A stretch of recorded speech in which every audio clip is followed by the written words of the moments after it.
Salut à tous, cette fois-ci je suis plus à l'est de l'Ukraine dans le Donbass où j'étais pour la dernière vidéo. Cette zone a été malheureusement complètement bombardée. Il y a eu de violents affrontements là-bas. Je suis désormais maintenant à l'ouest, ici, à la frontière entre l'Ukraine et la Pologne. Donc l'objectif aujourd'hui ça va être de recueillir des témoignages de réfugiés et bien sûr de photographier tout ça pour garder des traces, des images de ce qui se passe ici.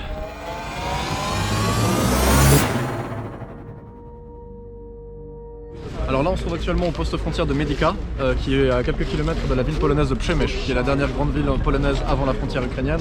Et comme vous pouvez le voir autour de nous, les réfugiés affluent en fait, fuient le conflit, sont pris en charge ensuite par des bus ici qui les amènent jusque dans le centre de Przemyśl, et de là ils sont pris en charge soit par des organisations humanitaires, soit ils peuvent prendre des bus ou des trains pour les acheminer vers la Pologne, l'Allemagne, la France.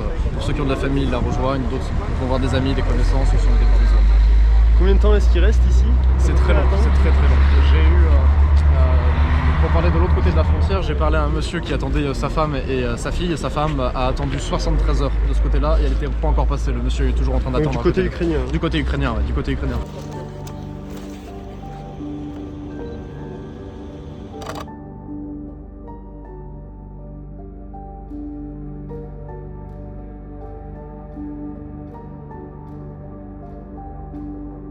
Ce qu'on peut voir ici, ce sont des denrées qui ont été trouvées et données par les humanitaires et donc par les Polonais. Donc on peut voir qu'il y a quand même une certaine solidarité ici.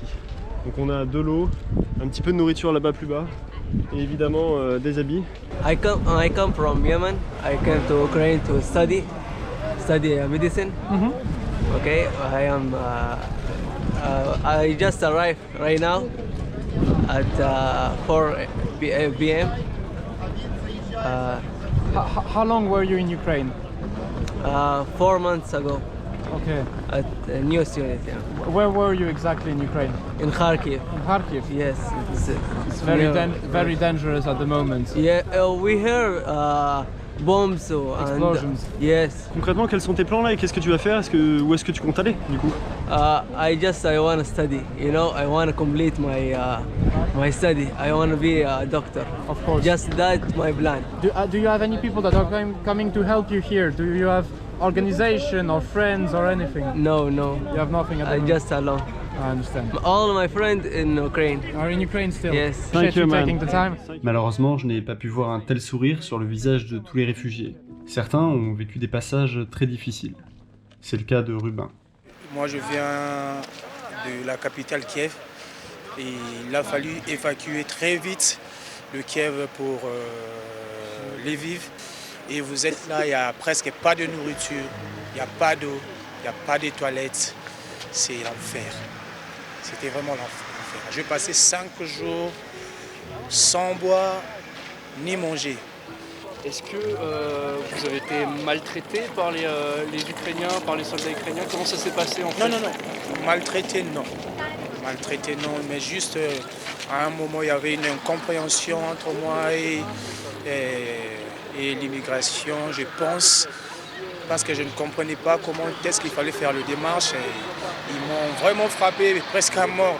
J'ai même des blessures là, si vous me filmez jusqu'en bas, vous verrez que mon pantalon, et il y a du sang au pantalon, donc c'est vraiment très difficile. There is a time in this journey I didn't remember who I am, what I'm doing here. I just think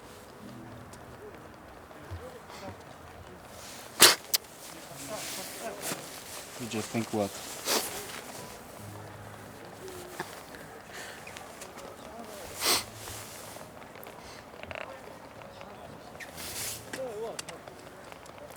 why us? What we are doing here? Where we are on the map? It's a traumatization for our minds, for our physical body, for everything. It was the most dangerous journey in our life, really.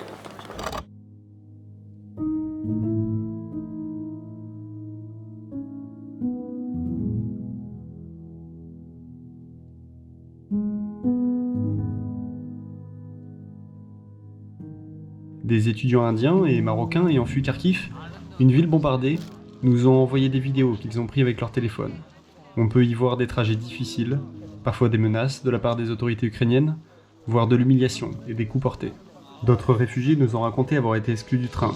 Ils ont dû marcher plusieurs jours dans le froid, un froid glacial, pour rejoindre la frontière polonaise.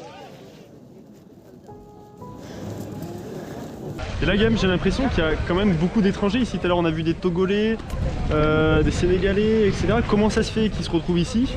Et pourquoi est-ce qu'il n'y a pas tant d'Ukrainiens que ça, en tout cas ici? C'est bien simple, la Pologne c'est un pays limitrophe de l'Ukraine. Il faut savoir qu'avant la guerre il y avait déjà 3 millions d'Ukrainiens en Pologne. Et par conséquent beaucoup des gens qui arrivent ici, ils ont déjà de la famille, ils ont déjà des amis, ils ont déjà des contacts, des connaissances. L'ukrainien et le polonais c'est des langues qui sont assez similaires. Pas complètement non plus, mais il y a déjà une proximité culturelle qui fait que ces gens-là ils ont déjà des plans en fait pour pouvoir partir. Si tu es originaire du Nigeria, comme c'est arrivé par exemple, comme plusieurs des personnes que j'ai interviewées aujourd'hui, comment tu fais? Là t'as aucune connaissance sur la Pologne, tu ne maîtrises pas la langue, t'as pas l'argent local, t'as pas de connaissances, t'as pas de contact, c'est très difficile, très difficile. Bon, je vous rassure, tout n'est pas négatif. J'ai aussi vu beaucoup de solidarité de la part des Polonais, notamment des jeunes qui viennent aider les ONG, ou encore des volontaires étrangers qui s'engagent aux côtés des Ukrainiens. Меня зовут Александр, мне 22 года, и я из Николаевской области. Я понял. Ваша семья все еще в Украине на данный момент? Да, моя семья дома. Брат мой сейчас находится в Львовской области. Он из Киева туда. Он из Киева, я. Да, приехал, там как бы поселился в пансионате, ну и пока там он находится, потому что сейчас границы закрыты для мужчин Да. от 18 до 60 лет. Ну и, а у него проблемы со здоровьем немного, и поэтому он не может не пойти ни в армию, не пересечь границу.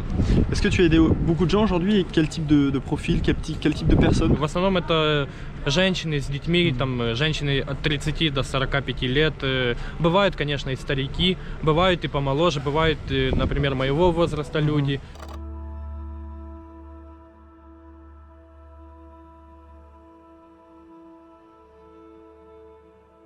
As I was watching all the news coming out of Ukraine at first, the videos and pictures, like none of it was good. And my wife knew, like just talking to me, that I had a problem, like a serious problem with it. And she said, have you decided if you're gonna go or not? Like, because she just knew. And I hadn't at that point, but I thought about it and I said to her, if it was Canada, we would want someone to help us. But it was like, as I was saying that I decided, because I had this realization that it never would be Canada. We were lucky enough to be born in the geographically correct location. We have a decent democratic government. We have an abundance of natural resources. We're a developed first world nation. It just never would be Canada. So we definitely take that for granted because we just don't even realize. But Ukrainians, they didn't choose to be born there.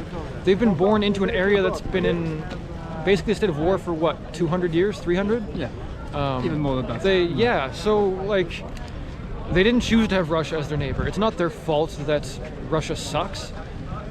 So I might not have any ties to Ukraine at all, but even though I'm not Ukrainian, I'm human, and I feel like it's the right thing to do.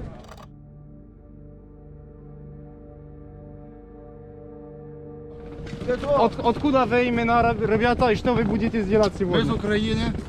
Були в Чехії, їдемо зараз додому, бо стан, самі знаєте, який. Ага, я понял. Ви будете служити, воювати? Так. Я понял. Вони підтримували своїх братів. Ви вже служили, ви ветерани вже? Так. Ветерани ні, але уже служили. В запасі. Я понял. В запасі. Так. А почему вы думаете это важно? Почему не важно? Я согласен, конечно. Це наш дім, хто не без дому свого. Да, конечно. Il y en a quand même pas mal depuis tout à l'heure.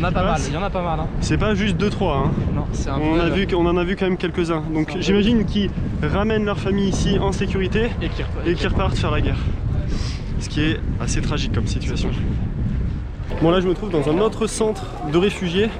Et ici derrière moi là, il y a un bus. Il y en a un autre là juste ici, en fait il y en a partout. Ils arrivent ici par dizaines tous les jours. En fait les gens sont rapatriés de centre en centre jusque dans les terres de Pologne. Et en fait, on a même vu tout à l'heure des gamins qui étaient séparés de leurs parents pour prendre le bus. En fait, tout simplement, il y a juste pas assez de place dans les bus. Du coup, les parents sont obligés de laisser leurs gamins à d'autres adultes. C'est juste hyper dur à voir.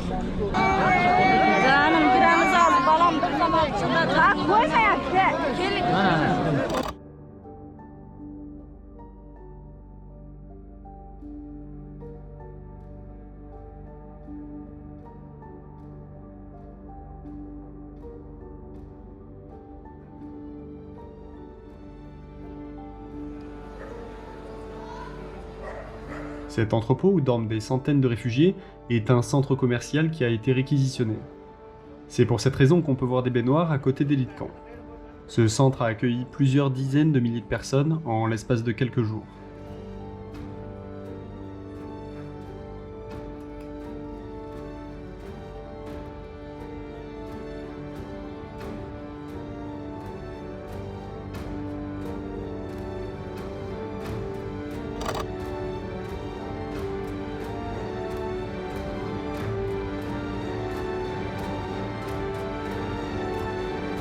Actually, it was much more better than we were thinking and preparing for, because I know some people who already crossed the board and they were waiting for like 2-3 days. So actually, like few hours, it's just wow. It's not hard. And Polish people, they are really nice. They met us. They offered us food, water, food for our dog. So it was really surprising. Bon voilà, c'est fini pour cette vidéo à la frontière polonaise-ukrainienne. J'espère que cet épisode vous a plu et qu'il vous a permis de comprendre un petit peu plus ce qui se passe ici. Comme vous le savez, mes vidéos sont démonétisées en raison de leur sujet. N'hésitez donc pas à soutenir mon travail via Tipeee ou alors en vous offrant un de mes tirages. Ça me permet de continuer à travailler ici en Ukraine pendant le conflit. A très vite.